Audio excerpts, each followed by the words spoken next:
Okay, nandito tayo sa Davao Beach Club. Ito na po. Ito ang sitwasyon dito. Ayan, may trabaho na po dito sa ikadalawang wingspan, no? Ayan, trabaho na nila. Saka dito sa sa katatlong wingspan, ayan, may mga column na tambak nila o stock nila. Ayan, kasi yan ang trabaho nila ngayon so far. Saka itong ikaapat, yan na po mga ka-viewers ko. Ayan, yan, nag-drill na sila dyan ng ng para sa poste na naman, panibagong poste na yung mga ka-viewers ko. Ayan na po. Saka doon sa dulo, yun, yan, may dalawang poste na umangat na. Makikita po natin yung mga ka-viewers ko. Yan ang poste ng tulay. Yan na po mga ka-viewers ko.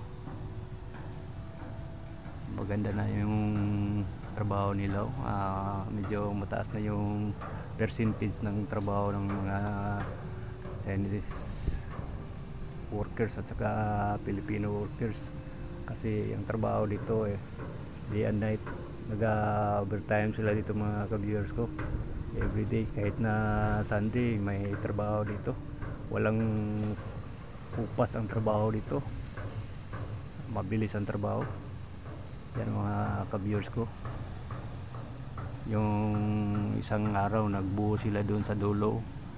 May binuhusan sila doon na poste. Yan mga ka-viewers ko.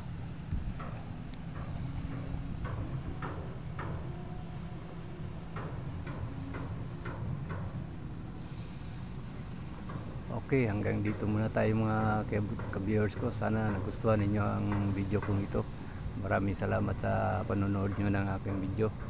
And don't forget to subscribe para makatulong sa aking channel. Okay, thank you very much and God bless you all.